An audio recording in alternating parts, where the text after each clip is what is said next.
Alors on va essayer de revenir sur la question très épineuse de la vitamine B12, qui fait énormément débat depuis des années, essentiellement chez les végétariens ou végétaliens, de toutes sortes, puisque c'est surtout les personnes ayant ces régimes spécifiques-là qui sont concernées, puisque la vitamine B12, on en trouve essentiellement, voire quasi exclusivement, dans les produits animaux. Donc dès l'instant qu'il y aura réduction, voire mise de côté des produits animaux, mise de côté complète, on se trouvera face à un non-apport de vitamine B12 dans l'organisme. Alors cette vitamine B12, elle impacte la circulation sanguine et le bon fonctionnement de l'ensemble du système nerveux. Donc c'est pas rien, c'est pas anodin. Une carence en B12 peut entraîner des dommages qui sont très graves et avec des séquelles qui peuvent être irréversibles au niveau neurologique. Donc atrophie des membres, perte d'amplitude de mouvement, perte de sensibilité, sous-fonctionnement au niveau cérébral. Voilà, donc c'est des séquelles qui peuvent être assez lourdes. Donc c'est pas à négliger. Au Canada, il y a plusieurs années, il y a des médecins qui ont lancé une alerte pour la carence en vitamine B12. Mais que ce soit pour végétarien ou végétalien. Parce que, en gros, toute personne qui pourrait être malnutrie est déficiente au niveau de l'apport de cette vitamine. Elle est quasiment jamais demandée dans les analyses sanguines. Elle pourrait expliquer bon nombre de déséquilibres. Alors elle est très généralement demandée avec la vitamine D, le zinc et le fer quand la personne est végétalienne, ce qui est une bonne chose, mais rarement pour le reste de la population. Si aujourd'hui on souhaite adopter un régime végétarien et végétalien, on est rapidement confronté par l'extérieur ou par les informations qu'on va avoir, notamment si on surfe sur Internet, sur la problématique de cette vitamine B12. Donc on se renseigne. Alors, on voit des informations qu'en effet, on stocke la vitamine B12. Ça, c'est une chose. Mais qui dit stock, elle dit seuil. Et quel est le seuil de carence en vitamine B12 ? Ben déjà, au niveau international, on n'est pas arrêté. C'est-à-dire que le seuil de carence au Japon est, j'ai plus de chiffres précis, mais au moins entre 3 et 5 fois supérieur au Japon par rapport à la France. Donc quelle est la norme basse qu'il faut retenir ? Celle qui vient du Japon ou celle qui vient de France ? Encore une fois, c'est très difficile. Donc on serait tenté de dire, et je serais tenté de dire, visons la norme haute française, au moins par mesure de sécurité. Rappelons qu'en matière de santé, le but c'est pas d'être dans l'idéologie, et si on conseille la santé, le premier conseil c'est d'abord ne pas nuire. La première action, c'est d'abord ne pas nuire. Donc on vise la sécurité. Si la personne est végétalienne stricte, de mon point de vue, une supplémentation me semble absolument indispensable par mesure de sécurité. Ça sert à rien de jouer avec sa vie, par idéologie, et d'avoir des séquelles pour payer les conséquences d'un raisonnement mental. Alors après, c'est quel complément on va pouvoir prendre ? Il y en a tout un tas sur le marché. Il y a tout un tas de formes de cobalamine qui sont disponibles. Alors pendant un temps, on a dit que la cyanocobalamine, c'était la forme la plus assimilable, puis après on a dit non, c'est pas celle-là. Bref, peu importe, puisqu'en tout état de cause, avec la cyanocobalamine vulgaire qu'on trouve en pharmacie, en injectable ou en sublingual, on a réussi à relever les niveaux, et puis avec les symptômes qui ont diminué. Donc c'est qu'il y a une action spécifique qui marche. La meilleure marque, le meilleur laboratoire, apparemment, ça serait Delagrange, qui produit quelque chose qui est concentré, je crois que c'est 1000 microgrammes pour 2 millilitres de mémoire. Voilà. Et donc là, c'est des ampoules qui se prennent en sublingual, donc on peut le prendre sous la langue ou dans une boisson, quelle qu'elle soit.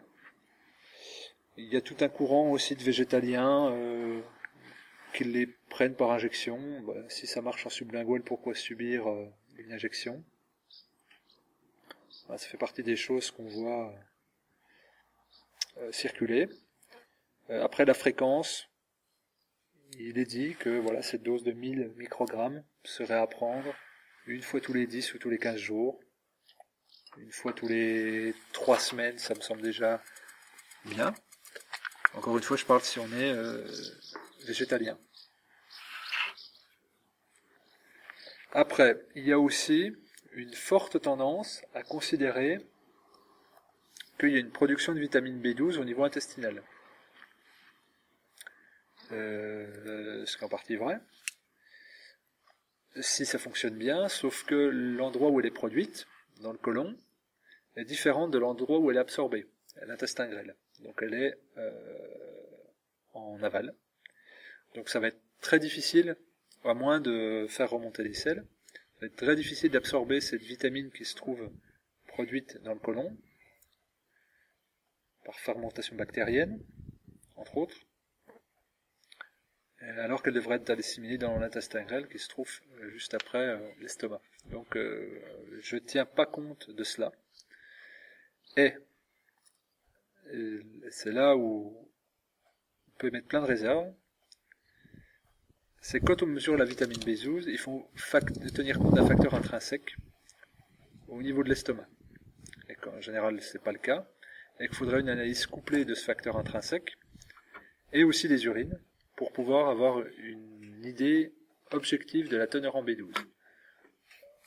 Plutôt que de déclencher des processus coûteux, complexes et quelque part soumis à l'aléatoire, encore une fois, autant se complémenter par mesure de sécurité. D'autre part, il existe des personnes qui ont un taux élevé de B12 en étant végétaliens, voire même supérieur aux normes.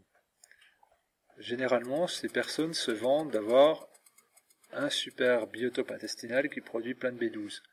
Sauf que, on a remarqué que les gens qui avaient une forte candidose,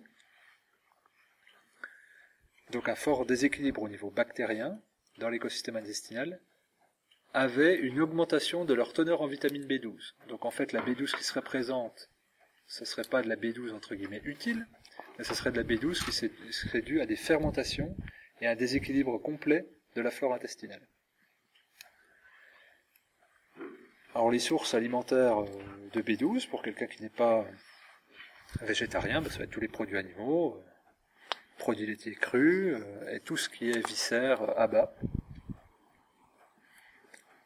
les poissons, etc. Tous les produits animaux, toute forme de... Il y en a un petit peu dans les œufs, mais il y en a. Donc c'est pour ça que les végétariens qui mangent des œufs, si c'est des vrais œufs de ferme, a priori ont des apports s'ils mangent suffisamment d'œufs. Après, il y a d'autres sources végétales. Mais ça diffère selon les analyses. Ça diffère beaucoup. On dit que la banane a de la B12, mais il y a certaines sources qui montrent que oui, d'autres que non. Donc, encore une fois, point d'interrogation. Les graines de tournesol, certaines sources montrent que oui, d'autres que non. Et les pois chiches, certaines sources montrent que oui, et d'autres que non. À chaque fois, ça serait quand même en état de germination, pour le pois chiche et la graine de tournesol. On parle aussi un peu de l'alfalfa. Certaines sources oui, d'autres non.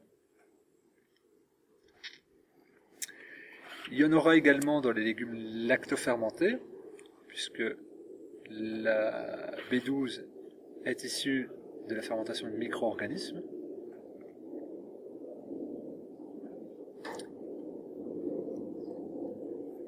Mais est-ce qu'elle est hautement assimilable? Encore une fois, point d'interrogation. Et on va trouver de la vitamine B12 dans les algues d'eau de mer et d'eau douce. Dans les algues d'eau douce, ça va être la chlorella, la spiruline et l'algue clamate. Mais on est face à une vitamine B12 qu'on dit analogue.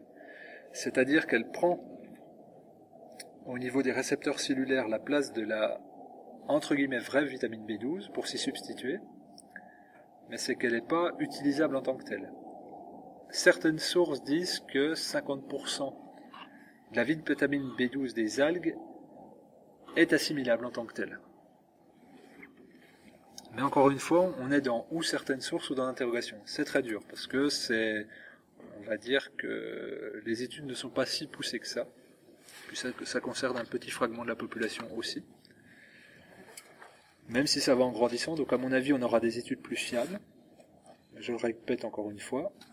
Dans l'état de doute ou dans la non-consommation de ces aliments, donc s'ils ne font pas partie en grande partie de notre alimentation, autant supplémenter.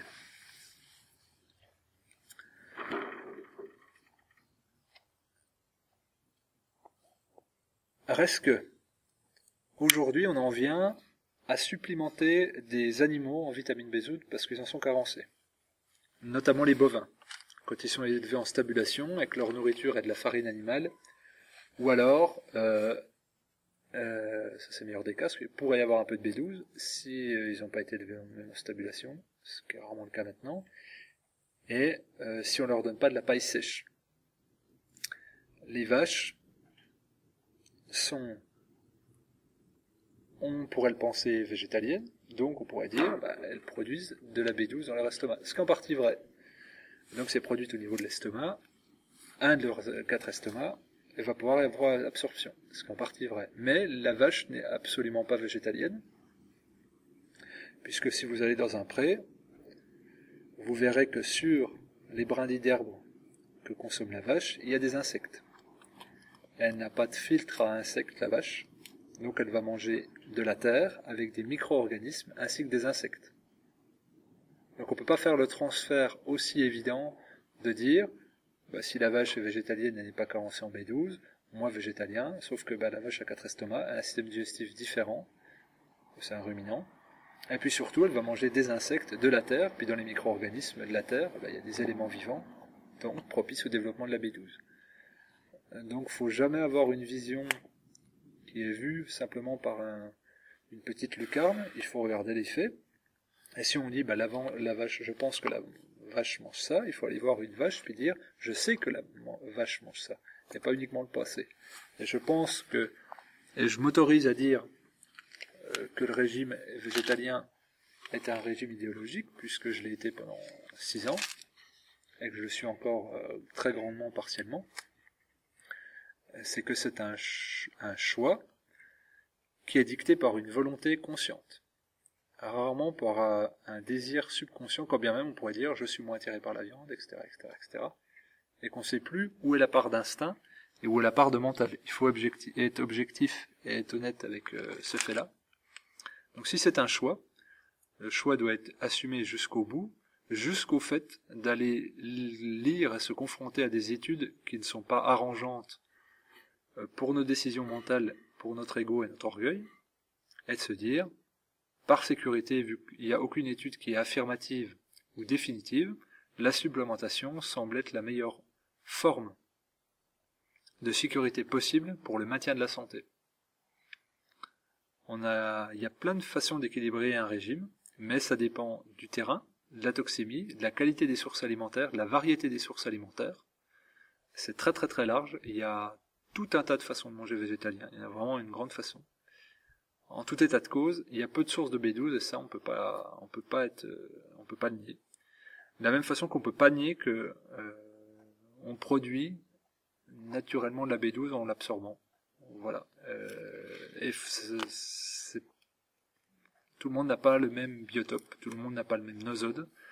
Et par mesure de sécurité, au moins en tant que conseil, après en tant qu'application personnelle on fait ce qu'on veut, mais en tant que conseil on peut pas se permettre, à mon avis, de dire qu'il ne faut pas se supplémenter en vitamine B12 de quelque manière que ce soit lorsqu'on a un régime végétalien et quand on a un régime avec des aliments carnés qui sont élevés dans un environnement naturel, la question ne se pose absolument pas, mais la question a un très grand intérêt lorsqu'on a un régime végétarien et à plus forte raison végétalien, et on a vu des gens extrêmement carencés en vitamine B12 au bout d'un an seulement de végétalisme, et la mode est depuis quelques années à l'alimentation crue végétale ou fruitarisme, à plus forte raison.